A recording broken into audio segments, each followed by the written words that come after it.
Assalamualaikum warahmatullahi wabarakatuh. Kami di sini dari kelompok 3 akan mempresentasikan bab tentang kewarisan ahli waris sababiyah dan ahli waris nasabiyah Jinatul Bunuwah yang diampu oleh dosen Khotifatul Devi Novitasari. Langsung saja, ahli waris sababiyah. Ahli waris sababiyah adalah ahli waris yang berhak memperoleh bagian dari harta warisan disebabkan terjadinya hubungan perkawinan dengan orang yang meninggal dunia. Hubungan perkawinan terjadi karena adanya suatu akad yang menjadikan seorang laki-laki dengan seorang perempuan sebagai suami istri. Jadi, yang termasuk ahli waris sababiyah adalah suami dan istri. Jika salah seorang di antara mereka meninggal dunia, maka masing-masing di antara mereka dapat saling mewarisi. Suami dan istri dapat saling mewarisi bila perkawinan mereka meliputi syarat-syarat. Yang pertama, perkawinan mereka sah menurut syarat, dan yang kedua, hubungan perkawinan mereka masih berlangsung. Tolak ukur bahwa hubungan perkawinan mereka masih berlangsung meliputi hubungan perkawinan mereka berlangsung sampai dengan salah seorang di antara mereka meninggal dunia, dan istri dalam keadaan iddah talak roj'i.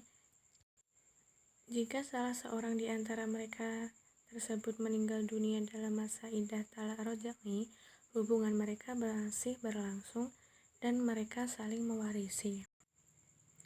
Dan selanjutnya, ahli waris nasabiyah. Ahli waris nasabiyah adalah ahli waris yang bertalian kekerabatannya kepada al-muwaris didasarkan pada hubungan darah, yaitu hubungan nasab yang ditentukan oleh adanya kelahiran. Jika seorang anak lahir dari seorang ibu, maka ibu mempunyai hubungan kerabat dengan anak yang dilahirkan. Sebaliknya, bila diketahui hubungan antara ibu dengan anaknya, maka dicari pula hubungan dengan laki-laki yang menyebabkan si ibu melahirkan. Jika dapat dibuktikan secara hukum melalui perkawinan yang sah penyebab si ibu melahirkan, maka hubungan kekerabatan berlaku pula antara si anak yang lahir dengan si ayah yang menyebabkan kelahirannya. Ahli waris nasabiyah terbagi kepada 3 macam, yaitu garis ke bawah, ke atas, dan ke samping, yaitu furu' al-mayyit, yaitu anak keturunan dari orang yang meninggal atau pewaris. Hubungan nasab antara si pewaris dengan anak keturunannya disebut hubungan nasab menurut garis lurus ke bawah. Maka yang termasuk furu' al-mayyit adalah yang pertama, anak laki-laki dan perempuan. Kedua, anak laki-laki dari anak laki-laki, yaitu cucu laki-laki sampai ke bawah. Dan yang terakhir, anak perempuan dari anak laki-laki, yaitu cucu perempuan. Kedua, usul al-mayyit, yaitu orang-orang yang menyebabkan adanya atau lahirnya orang-orang yang meninggal dunia, si pewaris, atau orang-orang yang menurunkan orang yang meninggal dunia. Hubungan nasab ini menurut garis keturunannya lurus ke atas.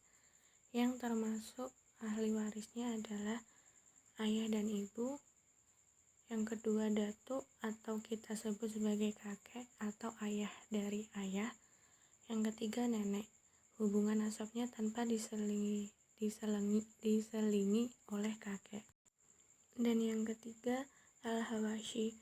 Hubungan nasab antara orang yang meninggal dunia dengan mereka itu adalah hubungan nasab ke arah menyamping. Al-washi diantaranya adalah saudara, paman, beserta anak mereka masing-masing.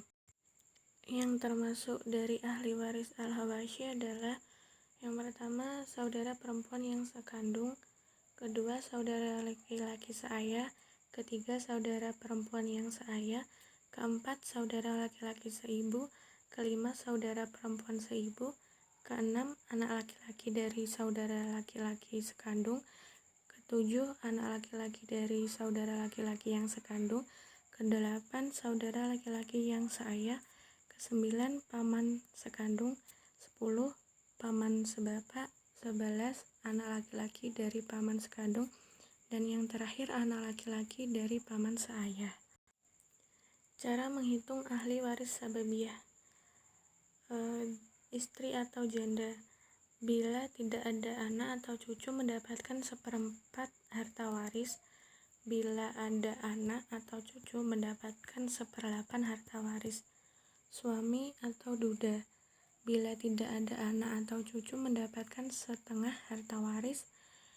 Bila ada anak atau cucu mendapatkan 1/4 harta waris. Dan selanjutnya cara menghitung ahli waris nasabiyah. Anak perempuan. Jika sendiri tidak ada anak atau cucu lain mendapatkan 1/2 harta waris. Jika dua atau anak perempuan tidak ada anak atau cucu laki-laki mendapatkan 2/3 harta waris. Anak laki-laki. Jika sendirian atau bersama anak atau cucu lain mendapatkan asobah. Asobah itu sisa seluruh harta setelah dibagi pembagiannya laki-laki dan perempuan bandingannya 2/1. Ayah sekandung. Bila tidak ada anak atau cucu mendapatkan 1/3 harta waris. Bila ada anak atau cucu mendapatkan 1/6 harta waris. Ibu kandung. Bila tidak ada anak atau cucu dan tidak ada 2 saudara atau lebih dan tidak bersama ayah kandung, maka mendapatkan 1/3 harta waris.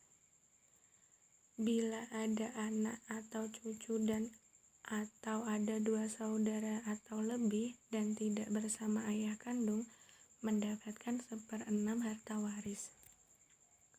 Bila tidak ada anak atau cucu dan tidak ada 2 saudara atau lebih tetapi bersama ayah kandung, mendapatkan 1/3 harta waris dari sisa sesudah diambil istri atau suami. Saudara laki-laki atau perempuan seibu. Jika sendirian, tidak ada anak atau cucu dan tidak ada ayah kandung, maka mendapatkan 1/6 harta waris. Jika 2 orang atau lebih tidak ada anak atau cucu dan tidak ada ayah kandung, maka mendapatkan 1/3 harta waris.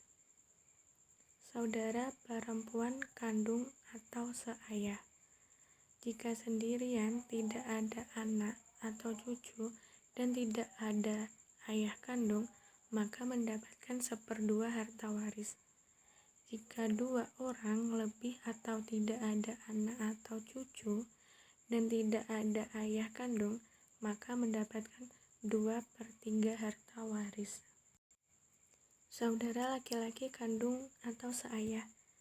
Jika sendirian atau bersama saudara lain dan tidak ada anak atau cucu dan tidak ada ayah kandung, maka mereka mendapatkan asobah atau sisa seluruh harta setelah dibagi pembagian yang lain. Cucu atau keponakan atau anak saudara.